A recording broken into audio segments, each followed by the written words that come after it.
C'était une période très difficile. Je voulais renoncer à continuer de vivre en France. J'étais vraiment désespérée. Je voulais tout claquer et rentrer en Indonésie.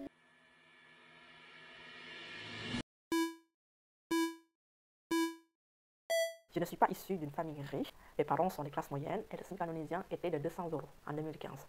Donc avec cette contrainte financière, j'ai dû trouver un moyen moins onéreux pour pouvoir arriver en France. Comment je fais? Je vous laisse regarder dans cette vidéo. Bonjour à tous, j'espère que vous allez bien et merci d'être là.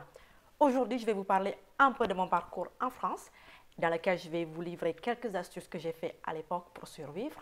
Peut-être que ça pourrait vous aider. Bon visionnage!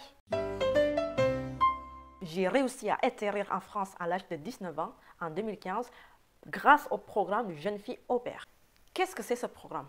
En fait, c'est un programme qui permet aux jeunes entre 18 et 26 ans d'aller dans un pays occidental, dans un pays étranger, pendant une durée d'un an jusqu'à 2 ans. Et en contrepartie, cette jeune fille, elle va vivre dans une famille d'accueil, elle va garder les enfants de sa famille d'accueil.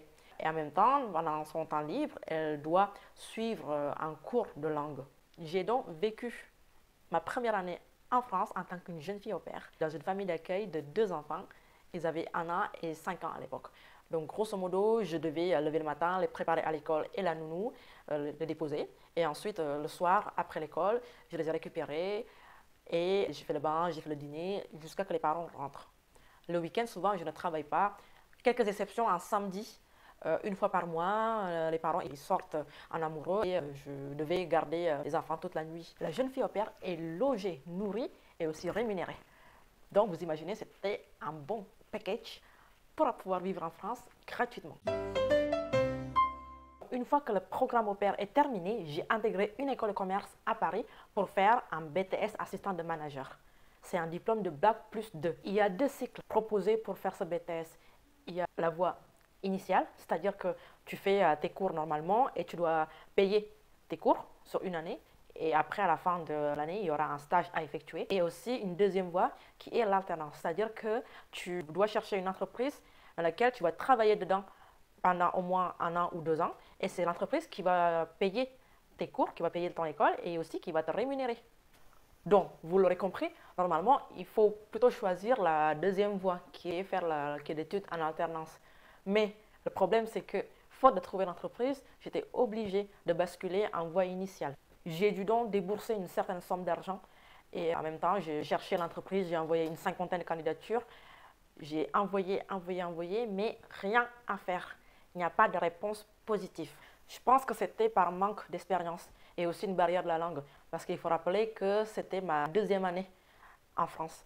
Donc, je n'étais pas encore habituée à parler français fluidement.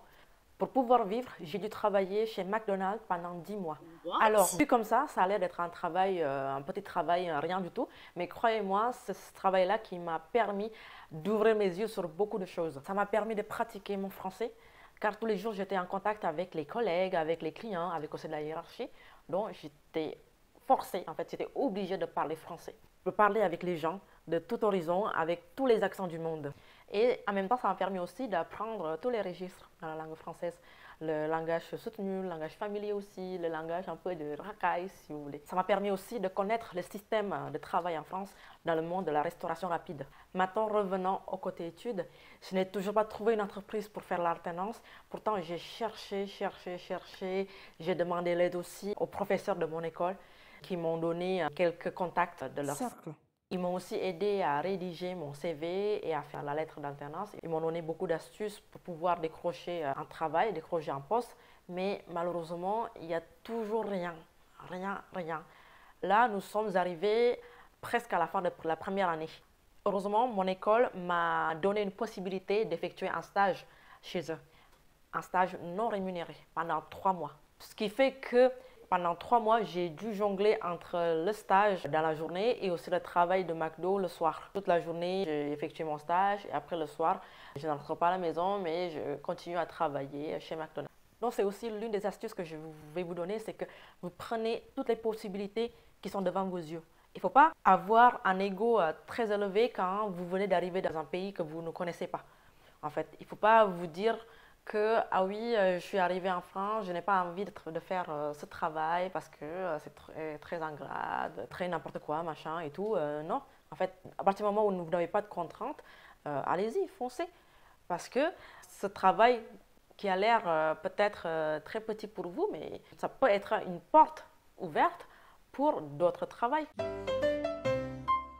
Arrivé au mois de juillet 2017, je n'ai toujours pas trouvé une entreprise d'alternance. C'était une période très difficile parce qu'en fait, sans cette entreprise, mon diplôme ne sera pas validé et ensuite je dois encore débourser une somme d'argent pour faire la deuxième année. Alors qu'à l'époque, je vivais avec moins de 600 € par mois grâce au travail de chez McDonald's, mais je n'ai pas d'argent pour payer les cours. Je voulais renoncer à continuer de vivre en France. J'étais vraiment désespérée. Je voulais tout claquer et rentrer en Indonésie. Et puis en août 2017, quand j'étais à 2 doigts de retourner en Indonésie, il y a une entreprise qui m'a contactée, qui était intéressée par ma candidature. On a fait l'entretien d'embauche et quelques jours plus tard, j'étais embauchée. J'ai réussi à avoir ce poste d'alternance. J'étais très contente. Fini McDo et bienvenue au premier pas dans la vie professionnelle. Entre-temps, avec mon copain, nous sommes mariés. J'ai dû m'occuper des préparatifs de mariage et aussi mon examen en même temps. Et en juillet 2018, Deus Gracias, j'ai réussi à obtenir BTS assistant de manager. Nous avons pu donc partir en Indonésie tranquillement pour faire la fête traditionnelle de mariage là-bas. Retourné en France, je voulais continuer à faire la licence pro, mais ce n'était pas achevé car entre-temps, j'ai appris que j'attendais un enfant. J'ai décidé de mettre la licence de côté et trouver un travail pendant la grossesse. Une entreprise m'a embauchée. C'était une maison de parfumerie située en plein cœur de Paris avec une ambiance très chic, très luxueuse. Donc, pour vous dire que mon rêve de travailler en plein cœur de Paris s'est réalisé enfin. Mais malheureusement, les choses ne sont pas bien passées avec cette entreprise. Il y avait beaucoup de malentendus, beaucoup de clashs. Donc avec la grossesse qui avance et pour ma santé mentale, j'ai décidé d'arrêter le contrat avec eux. En février 2019, mon fils est né. Je suis devenue mère pour la première fois à l'âge de 22 ans. J'ai trouvé entre-temps un travail. La vie continue. Je suis devenue mère pour la deuxième fois en 2022. Nous avons déménagé dans une autre ville.